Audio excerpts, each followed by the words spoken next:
Hi, everyone. Welcome back to another episode of Say Yes with Yesenia. I am your host, Yesenia Randazzo, and today I have a very special guest. We are celebrating Mental Health Awareness now in May. I have Dr. Marina Villani Capó from Nicklaus Hospital.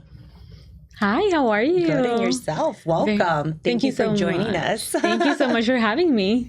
Yeah, so tell us a little bit about your position. So you are a clinical psychologist. Yes, I'm a licensed clinical psychologist at the Children's Hospital. Basically, my role is very broad. We see outpatients from anything from anxiety, depression, but I have a subspecialty in pediatric health, which means we work with patients with chronic illness, such as cancer, lupus, and so much more, to help with pain management, end of life, trauma, things like that. And then I have also another role. I do groups like the one that we're going to be speaking about today, Wise Girls. I do supervision of trainees. We just wear multiple hats as clinical psychologists at an institution. Multiple hats. That's what I like to hear. Yes. So tell us a little bit about the Wise Girls workshop. How did that come about? So it came very organically. We have a huge wait list, unfortunately, for mental health services in our community, not only our hospital, but everywhere else. So we were like, how can we be proactive? What can we do? Very important now. For our kiddos not to come into this wait list. Exactly.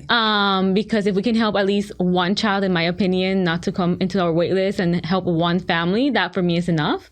And so how can we make the biggest impact in a way that is not only time effective, cost effective, and just practical? I think people just need practical advice, practical recommendations. So the Wise Girls was just very organically me and my colleagues talking one day saying, how do we attack this wait list and how do we help with prevention in the community? How can we give back? Exactly. And Beautiful. then we have a fabulous director called Dr. Marisa Sare. I adore her. And she's always very proactive and very in touch in what the community needs. And because things are always changing, right? So there's different topics to kind of touch on. What would be some of the topics right now in the workshops that are being discussed?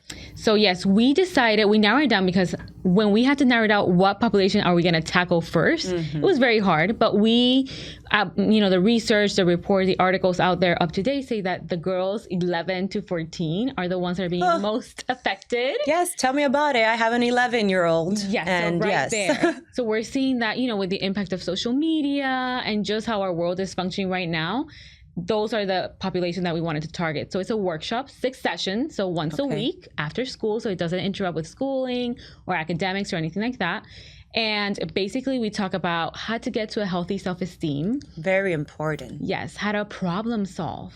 I think we're losing curiosity in our children and they don't know how to problem solve. So one of the sessions is exclusively on how to problem solve. Another communication, like different communication styles. Yes, which is another thing that a lot of, I see it myself, with my children, is that disconnect, that the disconnect that now children have with communication. And a lot, I guess, due to social media during COVID as well. Definitely.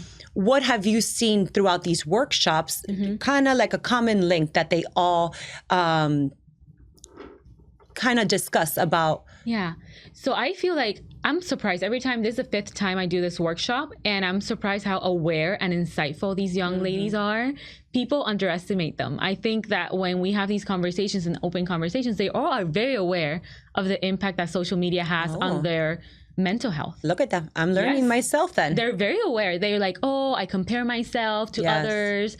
If I don't get as many likes as my other friends. Oh my goodness, yes. When people leave like mean comments calling me like about my acne, or if I had like a little bit of frizz in my hair that really works really bad into my psyche. So they're very aware. Wow. However, they don't know how to problem solve that issue that they're having. Control those kind of feelings, or how to accept sometimes things that are being said and not give a reaction to that, right? One of the subjects we cover is radical acceptance. Like we cannot control other people's reaction. We can't control how other people act or what they say, but we can totally in control of ourselves. Yes. And so what it's we learning. Say, how we respond, how we project ourselves, who we want to be and how our behaviors have to be aligned to that ultimate goal of who we want to be. That can be ever changing, right? Exactly. But we need goals in life. And so that is one of the biggest things that the conversation also like just spreads out in between the sessions. And it's really beautifully, we have mindfulness, which is a top. Yeah. Yes. So why really the whole workshop is centered around that? Yes. And why is that so? So for me, it's very important to teach mindfulness. I feel like mindfulness, even for me, I'm from Puerto Rico. And when I first heard of mindfulness, I'm like, I'm not a Buddhist and a monk, you know, I can't do this being silent, but it's so much more than that. It's about being present in the moment and being intentional. So with social media and technology and just how we live our lives, that it's just go. There's no wonder we can't problem solve. No wonder we can't communicate because we're not being intentional in our spaces when we're having a conversation. So true. Where we're trying to present a project at school. And so we're always thinking ahead. And so that's where the anxiety comes in. And we want that immediate, gratification. Yes. So, and I mean, as adults, we can find ourselves when we're kind of, when we cannot find it, right? Yeah. But how do these children, how can they get in control of these emotions? So we have to teach them. First of all, I always tell the parents or the caregivers, because we have like grandparents, uncles. Very important, exactly. Yes. So it's not just parents, caregivers. Just caregivers. I say you have to model it. When you're frustrated with something happened to you at work today, talk about it with your children. Say, this happened to me at work today. I think my words, for example, were misinterpreted. And I think I hurt someone's feelings. And you know how I handle that? And just provide them with how you fix that problem. Or if you don't have the answer, it's okay to say, I don't know how to fix it. How do I make her feel better? How do I make her feel like that was not my intention behind it? Exactly. We need to humanize caregivers. And communicate. Yes. I mean, communication is key. Transparency is key. So many things. I always find it, so many situations can be, don't have to go to the point where they end up at if something was communicated. Exactly. And I always empower the girls in the group to be assertive. Assertive communication is something I also teach during the sessions. And what is the difference between being assertive versus being bossy or pushy? Or, women get these labels if you're assertive. Oh, then how are you so self-confident? Or she's a little bit too confident. Exactly. So what is the fine line about that? And like really understanding what assertiveness means. I teach them in the last session we had. I taught them, remember, in friendships, in relationships, with friends, with families, with partners, future partners, really be mindful about what you need, what you want, and what you deserve. If someone is not feeling that, those three categories, ask yourself why, or if they can, and it's okay to walk away sometimes. It is. I mean, not everything requires a reaction. Nope. You don't have to be accepted everywhere. No. But it's up to you. You have to make that choice. And having young children, it's very hard sometimes. I mean, I guess it also takes one, to live through it, right? To live the experience. So as helpful as we could be and try to prevent these things, it's, sometimes, unfortunately, it takes certain experiences and you have to let them learn. I feel like I remember when I was young. Guidance, right? Yeah, you can help them provide them with guidance, model the behaviors, but at the end of the day, children come with their own personalities. The life that they're living is very different from when you and I were growing up. It's oh my gosh, significantly different. So their demands are very different. And I always say, model, provide that open lane to communicate with your children from day one. Yes. Like, don't wait until they're teenagers. Have those family dinners at night. No matter the time, have those 5 minutes of breakfast in the morning. The weekends, be intentional with your time. It doesn't have to be all day, but if you have an hour with your kids, be intentional about it. Yes. And so if you foster this since very young, it's not going to be as difficult in teenage years. Exactly. Although teenagers are notoriously difficult to communicate. Oh boy. Okay, so what would you say? I mean, so the program right now runs from 11 to 14. Yes. What ages do you find that maybe things kind of get a little bit more complicated? Is there a reason why this is from 11 to 14? Yes. Research has shown that this age group, the middle schoolers, are the ones that transition between elementary, middle, and high school. Okay. It's so significant, especially for young girls. They have so much anxiety going into high school. They have so much anxiety coming from elementary school. Friendships change. The social demands are so much heavier.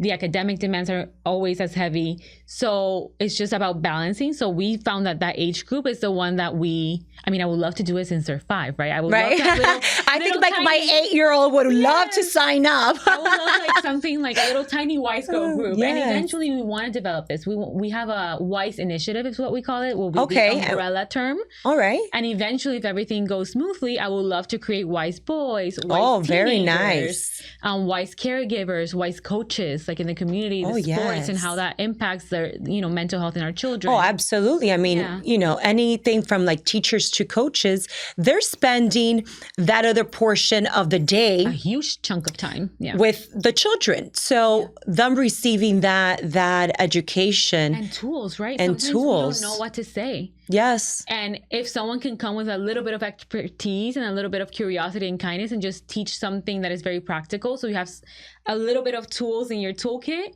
Yes. I mean, you're not going to have a tool for every single situation, but if 80% of the situations your kid come up to you and you're like, oh, maybe I can try this, or I can try that, or I can practice mindfulness or coping skills. We need to learn those and able to teach them. So I want to my dream will be targeting everybody in the community that impacts the child, because it takes that's beautiful. It takes a village, absolutely. And I mean, bringing the community together with this kind of message, with this positive impact is very important, because this speaks whatever language, whatever background. This is like a common core situation that we're all experiencing. Yeah, and I feel like we need to empower our community to taking back responsibility for our children. Yes. I think we've lost it along the way. It's just like work or more individualistic approaches to things. And I think taking it back to the community, absolutely, and empowering the community, people that not might have access to mental health benefits, because not everybody has access to those things. Well, so explain, how is this wonderful workshop, free of cost? I mean, that's... Yeah. So this is something really important. It's free of cost. So we wanted to remove that barrier of financial burden for families, because again, we want to empower the community. Not everybody can come and pay. There's other workshops such as this in the community, and they're like $300, $500. Oh, I know. Yes. So being free of charge right now, we're doing it out of our free time. Eventually, we will love like sponsors and things like that. But right now, it's just us carving it into our schedule. Sponsors out there, I hope you guys listened. And we have the information also of website to Nicklaus Hospital. Yes, anybody that's interested that is hearing us today or watching us today, you can actually apply through that like QR code or the email. And you just put your child's information, contact number, and we already have dates all the way until September, like December already. Oh, wow, wonderful. Yes, once a month. So the workshops that will continue to roll out throughout the year, will they also be targeting the same topics? Yes. So it's the same topics, but the beauty of it is it's a guideline, right? The way I created the program is that the clinicians will have a general guideline what to speak, and we want that free-flowing dialogue. We want them to jump in, to feel comfortable, and make it their own. Yes. Because I don't want a child to be like, oh, this is another boring class that I have to attend to.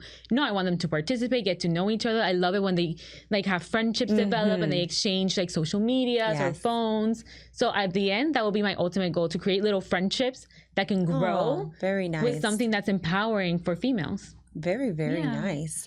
So right now that we're celebrating, mental health awareness, what are some suggestions or recommendations you give to parents? I mean, it's a very sensitive, subject. And sometimes it's under our nose as a parent and we don't even realize it. What would be some recommendations, something to look out for that you have seen that, sometimes could be prevented? Yeah. So I would love to make a little note of something you say, like sometimes under our nose. I hear that from parents and caregivers all the time. And when I say, just as we protect our children protect the caregivers so much. They don't want to be a burden. They don't want to be something else on their parents' plate. So don't feel bad. That's my first thing. Don't feel bad if you haven't noticed, because sometimes children are very good at just putting up a smile and everything's okay. But something to look out for are changes in sleep. If you know your child is, sleeps normally like 8 to 10 hours, but is now sleeping less or way more. Those two, complete opposites. That is something to look out for, because sometimes they use it as a way of avoiding. Oh, okay. And sometimes stress can manifests itself physically. So we have kids that are overly sleeping, fatigued, the tummy hurts, the head hurts. We have a lot of girls that are vomiting and they don't, GI, they go to the specialist and they don't know why they're vomiting or why they have so severe like stomach issues, and it's just stress, nerves. Yes. So appetite changes if they're eating too much, eating too little. Irritability in children can be a sign for depression. So depression in children is very different from adults. We see the snappy kid, the irritable child. Yes. The child that has never screamed all of a sudden is screaming and yelling and then cries and you're like, what's going on? Mm-hmm. So changes. I think the parents are the experts in their children. So any type of changes, by all means, go to a pediatrician. Usually pediatricians have questionnaires that you can fill out and they can tell you, it's worrisome for anxiety, worrisome for depression, and they have resources in the community that they can connect you to. So I always tell parents, if you feel in your gut something is a little bit off, chances are, don't wait. Yeah. Don't wait. There's no need to wait. There's studies that say that children have to wait up to like 6 to 10 years with symptoms to access these services. Either because they wasn't projecting enough symptoms or they were functional at school or just because they couldn't access the services. So don't wait as a parent. If you have a gut feeling, trust it. Mm-hmm. Communicate. Is everything okay? If they're like really snappy and they don't want to talk, okay, go to your pediatrician. Use those yearly visits, like wellness checks. Yes, your yearly, yes. Talk to your pediatrician and say, hey, it might be teenage, symptoms normal, but I'm worried. I feel like there's irritability. She's sleeping more often. She's not eating enough.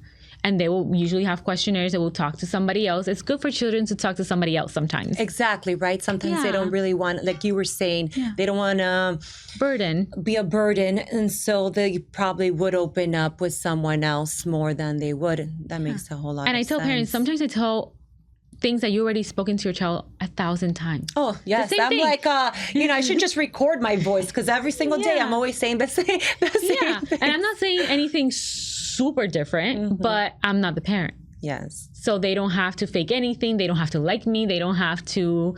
And I always instill trust in the process. So first day I go in, I'm like, this is confidential. Please, everything we talk about stays in here. And I tell the parents that I'm not going to be chit-chatting to you guys about every little thing we say because I want them to feel safe in a safe environment.